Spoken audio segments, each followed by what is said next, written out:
Kisah Asbabun Nuzul Quran Surat Al-Kafirun ayat 1 hingga 6. Surat Al-Kafirun termasuk dalam kategori surat Makkiyah. Nama surat ini diambil dari kata Al-Kafirun yang artinya orang-orang kafir. Sebagaimana disebutkan dalam ayat pertamanya, di dalam Al-Quran, surat Al-Kafirun menempati urutan ke-109. Dakwah Islam yang dilakukan Nabi Muhammad SAW kepada penduduk Mekah mulai menampakkan hasil. Orang-orang terdekat beliau satu persatu menyatakan diri masuk Islam dan mendapat julukan As-Sabiqunal Awwalun. Kondisi ini membuat orang-orang kafir Quraisy geram dengan gencarnya dakwah yang dilakukan Nabi Muhammad. Mereka berusaha menghentikan dakwah dengan menghina dan memfitnah Nabi. Suatu ketika Nabi Muhammad sedang berjalan sendirian di tengah keramaian. Tiba-tiba seorang kafir memaki beliau dengan kasar. Dasar kau orang gila. Hei semuanya, dengar. Muhammad telah hilang akalnya sejak dia mengaku-ngaku sebagai nabi terakhir. Di waktu yang lain, mereka memberi julukan yang tidak pantas bagi Nabi. Muhammad itu ahli sihir dan berdusta. Jangan sekali-kali kalian mempercayai ucapannya. Nabi Muhammad yang mendengar ejekan orang-orang kafir itu tidak menanggapi dan terus berjalan. Doa dan zikir selalu menyertai setiap langkah kaki beliau. Bahkan mereka mendustakan mukjizat Nabi Muhammad, yakni Al-Quranul Karim. Al-Quran yang sering dibaca oleh Muhammad adalah dongeng orang-orang dahulu. Tidak ada sama sekali kebenaran di dalamnya. Tidak berhenti sampai di situ. Beberapa utusan kaum kafir Quraisy beberapa kali mendatangi paman Nabi Muhammad, yaitu Abu Thalib, untuk menghentikan dakwah keponakannya. Namun Abu Thalib menolak dengan halus permintaan mereka. Sehubungan dengan penolakan tersebut, berkumpullah para pembesar kaum kafir Quraisy. Mereka berdiskusi untuk menghentikan dakwah Nabi Muhammad. Abu Thalib telah menolak permintaan kita. Sekarang, mari kita susun rencana baru untuk menghentikan dakwah Muhammad. Ya, apapun akan kita lakukan agar Muhammad berhenti membuat perpecahan antar kabilah. Keesokan harinya, utusan pertama kaum kafir Quraisy menemui Nabi Muhammad. Ia membawa berbagai penawaran. Wahai Muhammad, jika engkau menginginkan kekayaan yang melimpah, kami akan memberikannya untukmu. Kalau engkau ingin kemuliaan, kami akan mengangkatmu sebagai raja. Bahkan, jika engkau menginginkan perempuan cantik, kami akan menghadirkannya untukmu. Semuanya, semua kenikmatan dunia yang engkau inginkan akan kami penuhi asalkan engkau berhenti berdakwah. Nabi Muhammad sama sekali tidak tertarik dengan semua penawaran yang diajukan. Apakah engkau telah selesai bicara? Ya sudah, manakah yang engkau pilih, wahai Muhammad? Nabi Muhammad menanggapi penawaran tersebut dengan sopan. Aku tidak akan memilih semua penawaran itu. Sekarang kembalilah engkau kepada kaummu. Utusan itu kembali ke tengah-tengah kaumnya dan melaporkan peristiwa yang baru terjadi. Kemudian para pembesar kafir Quraisy kembali berkumpul untuk membicarakan tentang rencana selanjutnya. Pada hari yang telah ditentukan, datanglah utusan kedua untuk melakukan penawaran dengan Nabi Muhammad. Utusan kedua ini sangat berhati-hati dalam berbicara agar nasibnya tidak sama seperti utusan pertama. Wahai anak saudaraku, bagaimana jika kita ambil jalan tengah demi menjaga perdamaian antar kabilah? Jadi, kita saling bergantian menyembah Tuhan satu sama lain selama 1 tahun. 1 tahun pertama, engkau dan pengikutmu menyembah Tuhan kami, Lata dan Uzza. Kemudian, 1 tahun berikutnya, kami akan menyembah Tuhanmu. Apabila ternyata Tuhan kami lebih baik dari Tuhanmu, maka ikutlah kami.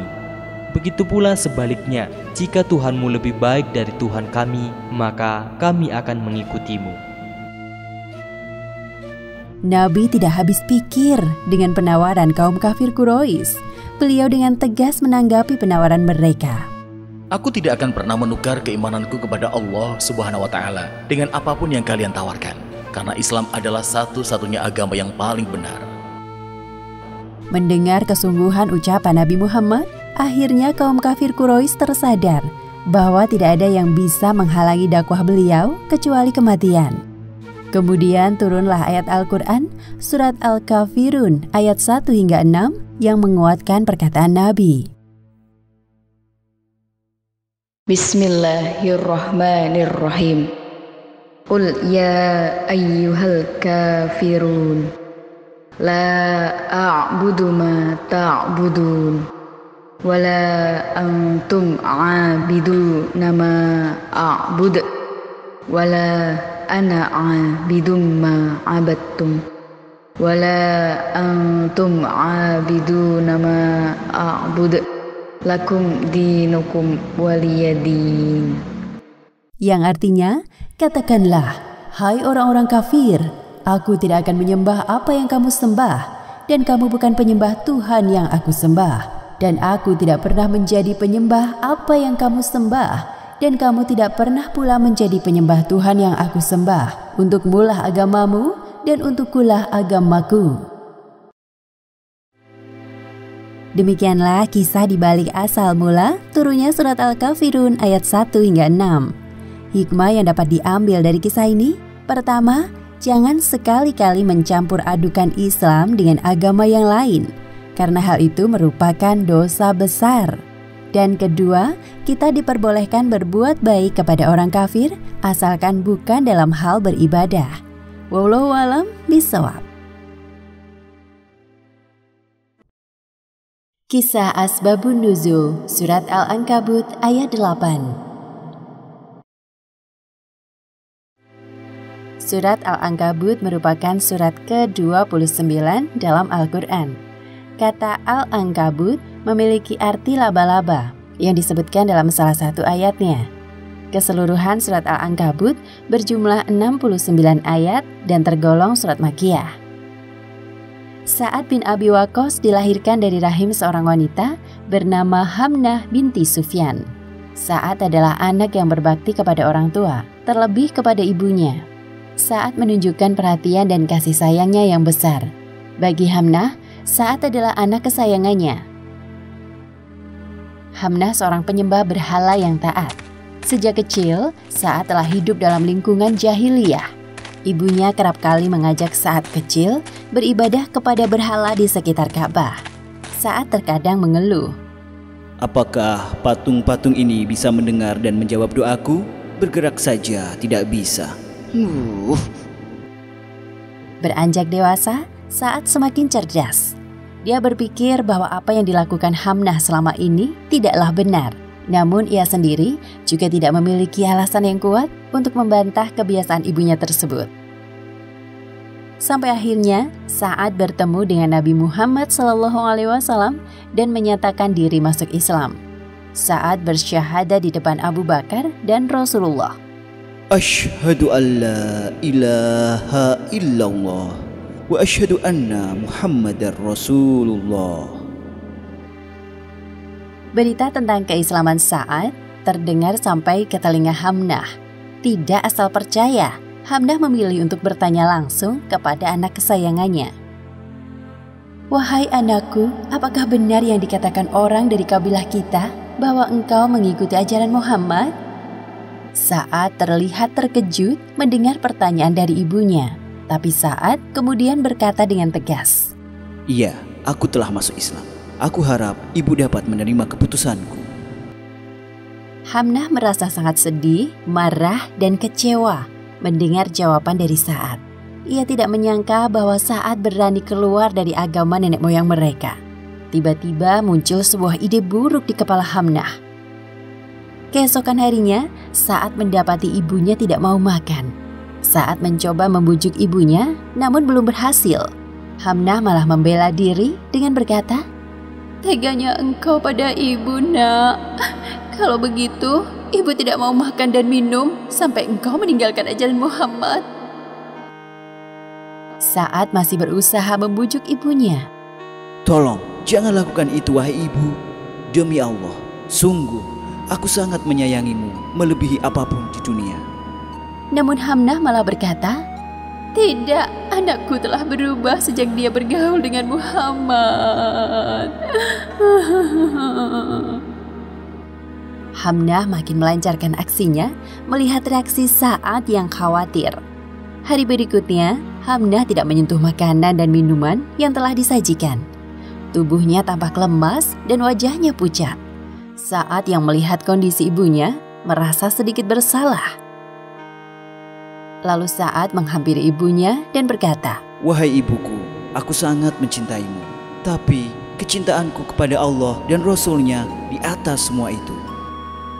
Demi Allah, jika ibu tetap menyuruhku untuk keluar dari Islam dengan cara apapun, aku tetap tidak akan meninggalkannya." Hamnah berkata sambil meneteskan air mata, "Teganya engkau berkata seperti itu kepada ibumu, nak. Kemana saat anakku yang selalu patuh terhadap perintah ibunya?" Hari-hari berikutnya berlalu. Hamnah tetap mogok makan dan minum. Wajahnya tampak letih dan langkahnya payah. Sementara itu, Sa'ad terus berpikir bagaimana caranya agar ibunya menyerah. Ia berdoa kepada Allah Subhanahu wa Ta'ala, memohon petunjuk agar meluluhkan hati ibunya. Sa'ad termenung di kamarnya dan berkata pada dirinya sendiri, "Aku harus menunjukkan kesungguhanku masuk Islam kepada ibu agar beliau tidak menyiksa dirinya lama-lama. Bahwa tidak semua permintaannya harus dituruti, apalagi ini menyangkut keimananku." Kemudian Sa'ad memberanikan diri menemui ibunya sekali lagi. Ia berkata dengan tegas, "Wahai ibu, tahukah engkau, demi Allah, seandainya engkau memiliki 70 nyawa, kemudian keluar satu demi satu, aku tetap tidak akan meninggalkan agamaku karena sesuatu. Terserah ibu, mau makan atau tidak." Hamnah terkejut dan ketakutan mendengar pernyataan Sa'ad. Sepertinya Sa'ad tidak main-main dengan perkataannya. Sia-sia saja semua usahaku selama ini. Ternyata anakku lebih mencintai Allah dan Rasul-Nya daripada aku, ibunya sendiri. Setelah kejadian itu, akhirnya Hamnah kembali mau makan dan minum. Berkenaan dengan peristiwa ini, Allah Subhanahu wa Ta'ala menurunkan firman-Nya dalam Al-Quran, Surat Al-Ankabut ayat 8. Bismillahirrahmanirrahim. Wa wassaynal insana biwalidayhi husna. Wa in jahadaka litusyrika bi ma laysa laka bihi ilmun fala tuti'huma. Ilayya marji'ukum fa unabbi'ukum bima kuntum ta'malun. Yang artinya, dan kami wajibkan manusia berbuat kebajikan kepada dua orang ibu bapaknya. Dan jika keduanya memaksamu untuk mempersekutukan aku dengan sesuatu yang tidak ada pengetahuanmu tentang itu, maka janganlah kamu mengikuti keduanya. Hanya kepadakulah kembalimu, lalu aku kabarkan kepadamu apa yang telah kamu kerjakan. Demikianlah kisah dibalik asal-usul turunnya surat Al-Ankabut ayat 8. Hikmah yang dapat kita ambil dari kisah ini, pertama, jangan mematuhi perintah orang tua yang menyuruh kita kepada kemusyrikan. Kedua, sesungguhnya Allah Subhanahu wa Ta'ala akan mengumpulkan kita bersama orang-orang yang soleh dan dicintainya, yaitu cinta karena agama Islam. Wallahu a'lam bishawab. Kisah Asbabun Nuzul Surat Maryam ayat 77. Surat Maryam merupakan urutan surat ke-19 dalam Al-Quran. Keseluruhan surat ini berjumlah 98 ayat dan termasuk dalam kategori surat Makkiyah. Nama surat ini diambil dari nama ibunda Nabi Isa alaihi salam, yaitu Maryam binti Imran. Sedangkan asal mula turunnya surat Maryam ayat 77 berkenaan dengan peristiwa yang dialami oleh seorang sahabat bernama Khobab bin Arad. Khobab bin Arad termasuk orang yang pertama-tama masuk Islam bersama 39 orang sahabat Rasulullah lainnya.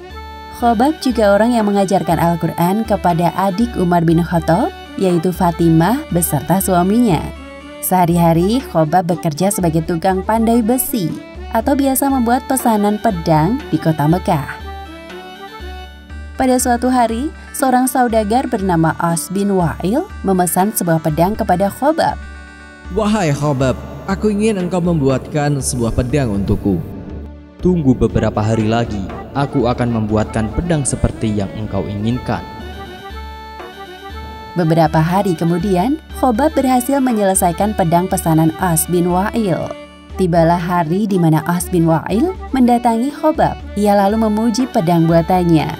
Sungguh bagus sekali pedang buatanmu, wahai Khobab. Pengerjaannya rapi dan tajam, tepat seperti yang aku bayangkan selama ini. Ketika harus menyelesaikan biaya pembuatan pedangnya, tiba-tiba As bin Wa'il meminta tenggang waktu pembayaran kepada Khobab. Wahai Khobab, maaf, aku belum bisa membayar pedang ini sekarang. Lusa, aku janji akan membayarnya. Khobab yang baik hati menyetujui waktu yang dijanjikan oleh As bin Wa'il. Setelah 2 hari berlalu, As tidak muncul di hadapan Khobab. Hari-hari berikutnya juga sama. Kemudian Khobab berinisiatif untuk menemui As bin Wa'il di rumahnya. Tanpa basa-basi, Khobab menagih haknya kepada As bin Wa'il. Wahai As, mana uang pedang yang engkau janjikan kepadaku? Aku telah menunggu 2 hari, 3 hari, bahkan 4 hari telah berlalu, namun belum juga engkau melunasi utangmu kepadaku. Di kota Mekah, As bin Wa'il terkenal sebagai saudagar yang tidak amanah. Meskipun kaya, ia sangat kikir dan suka mempersulit orang lain, persis seperti yang dilakukannya kepada Khobab sekarang. Berbagai alasan dikeluarkan oleh As bin Wa'il, namun tidak ada yang terdengar masuk akal. Tiba-tiba, As bin Wa'il mengajukan sebuah syarat kepada Khobab. Wahai Khobab, aku punya penawaran bagus untukmu. Khobab meladeni pembelinya itu dengan wajah malas. Katakanlah, tentang apa itu? As bin Wa'il mulai melancarkan tipu muslihatnya kepada Khobab. Aku akan membayar hutangku asal engkau mau memenuhi permintaanku. Kemudian As bin Wa'il mengatakan syarat yang dimintanya tanpa rasa bersalah. Tinggalkan agama Muhammad dan kembalilah menjadi penyembah berhala sepertiku. Setelah itu akan aku berikan uangmu. Mendengar penawaran dari As bin Wa'il, Khobab merasa sangat geram lalu berkata dengan tegas. Demi Allah, aku tidak akan mau menukar agamaku dengan agamamu. Sampai engkau mati sekalipun, utang itu tetaplah utang. Aku tidak bisa merelakannya begitu saja. As bin Wa'il cepat-cepat menenangkan Khobab yang tampak tersinggung dengan ucapannya. Tenanglah dulu, wahai Khobab. Bukankah engkau pengikut Muhammad? Setauku, agama kalian mengatakan bahwa jika di dalam surga, itu akan memperoleh harta yang banyak seperti emas, perak, sutra, dan buah-buahan yang beraneka macam rasa dan rupa. Khobab mengangguk sambil berpikir. Lalu ia mengajukan pertanyaan kepada As bin Wa'il. Apa yang barusan engkau katakan tersebut memang benar. Lantas apa hubungan semua itu dengan utangmu? Alih-alih menjawab pertanyaan Khobab, As bin Wa'il kembali mengajukan pertanyaan. Apakah semua manusia akan dibangkitkan setelah meninggal dunia? Khobab menjawab dengan tegas. Ya, agamaku mengatakannya. Aku dan engkau akan dibangkitkan lagi setelah kita meninggal. As bin Wa'il berusaha meyakinkan Khobab dengan tipu muslihatnya. Kalau begitu, akan aku bayar utangku nanti saja setelah hari kiamat. Bukankah setelah meninggal dan dibangkitkan lagi, aku punya harta dan anak yang banyak di akhirat? Sesungguhnya perkataan As bin Wa'il tersebut tidak menunjukkan bahwa ia mempercayai adanya hari kiamat. Namun tujuannya hanya untuk mencari-cari alasan agar terbebas dari utang.